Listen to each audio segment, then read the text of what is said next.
Matthieu, chapitre 12. À cette époque-là, Jésus traversa des champs de blé un jour de sabbat.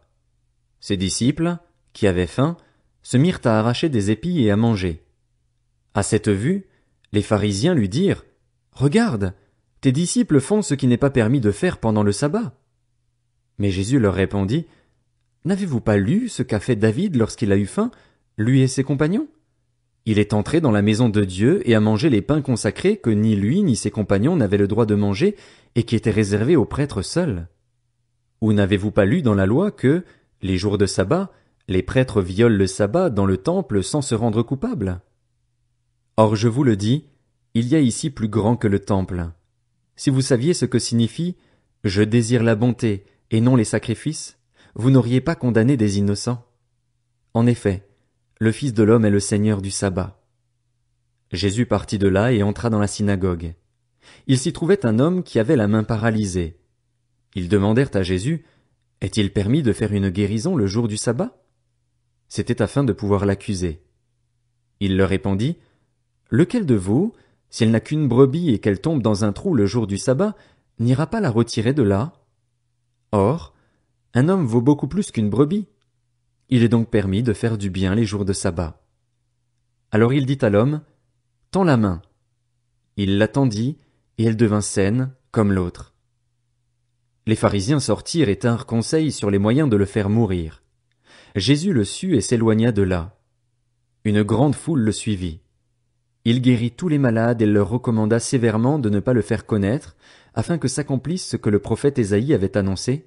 « Voici mon serviteur que j'ai choisi, mon bien-aimé qui a toute mon approbation. Je mettrai mon esprit sur lui, et il annoncera la justice aux nations. Il ne contestera pas, il ne criera pas, et personne n'entendra sa voix dans les rues. Il ne cassera pas le roseau abîmé et n'éteindra pas la mèche qui fume encore, jusqu'à ce qu'il ait fait triompher la justice. Les nations espéreront en son nom. » Alors on lui amena un démoniaque aveugle et muet, et il le guérit, de sorte que le muet parlait et voyait. Toute la foule disait, étonnée: « N'est-ce pas là le fils de David ?» Lorsque les pharisiens entendirent cela, ils dirent: « Cet homme ne chasse les démons que par Béelzébul, le prince des démons. » Comme Jésus connaissait leurs pensées, il leur dit: « Tout royaume confronté à des luttes internes est dévasté, et aucune ville ou famille confrontée à des luttes internes ne peut subsister. Si Satan chasse Satan, il lutte contre lui-même. Comment donc son royaume subsistera-t-il? Et si moi, je chasse les démons par Béelzébul, vos disciples, par qui les chassent-ils? C'est pourquoi ils seront eux-mêmes vos juges. Mais si c'est par l'Esprit de Dieu que je chasse les démons, alors le royaume de Dieu est venu jusqu'à vous. Ou encore, comment quelqu'un peut-il entrer dans la maison d'un homme fort et piller ses biens, s'il n'a pas d'abord attaché cet homme fort? Alors seulement il pillera sa maison. Celui qui n'est pas avec moi est contre moi, et celui qui ne rassemble pas avec moi disperse. C'est pourquoi je vous dis, tout péché, tout blasphème sera pardonné aux hommes, mais le blasphème contre l'Esprit ne leur sera pas pardonné. Celui qui parlera contre le Fils de l'homme, cela lui sera pardonné. Mais celui qui parlera contre le Saint-Esprit, le pardon ne lui sera accordé ni dans le monde présent ni dans le monde à venir. Dites que l'arbre est bon et que son fruit est bon, ou bien dites que l'arbre est mauvais et que son fruit est mauvais, car on reconnaît l'arbre à son fruit. Race de vipères, comment pourriez-vous dire de bonnes choses, mauvais comme vous l'êtes? En effet, la bouche exprime ce dont le cœur est plein. L'homme bon tire de bonnes choses de son bon trésor et l'homme mauvais tire de mauvaises choses de son mauvais trésor. Je vous le dis, le jour du jugement, les hommes rendront compte de toute parole inutile qu'ils auront prononcée. En effet, d'après tes paroles tu seras déclaré juste et d'après tes paroles tu seras condamné.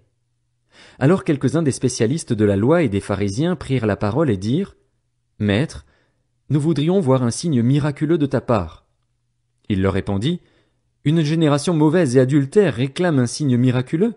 Il ne lui sera pas donné d'autre signe que celui du prophète Jonas. En effet, de même que Jonas fut 3 jours et 3 nuits dans le ventre d'un grand poisson, de même le Fils de l'homme sera 3 jours et 3 nuits dans la terre. Lors du jugement, les habitants de Ninive se lèveront avec cette génération et la condamneront, parce qu'ils ont changé d'attitude à la prédication de Jonas. Or, il y a ici plus que Jonas. Lors du jugement, La reine du Midi se lèvera avec cette génération et la condamnera, parce qu'elle est venue des extrémités de la terre pour entendre la sagesse de Salomon. Or, il y a ici plus que Salomon.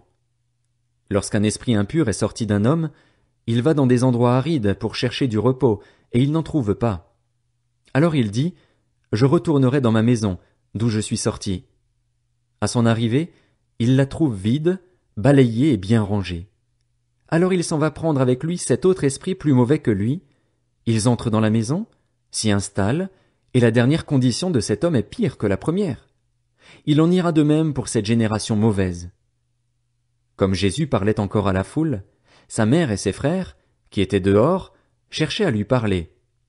Quelqu'un lui dit, « Ta mère et tes frères sont dehors et cherchent à te parler. » Mais Jésus répondit à celui qui lui parlait, « Qui est ma mère et qui sont mes frères ?»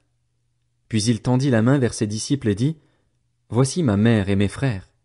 En effet, celui qui fait la volonté de mon Père céleste, celui-là est mon frère, ma sœur, ma mère. »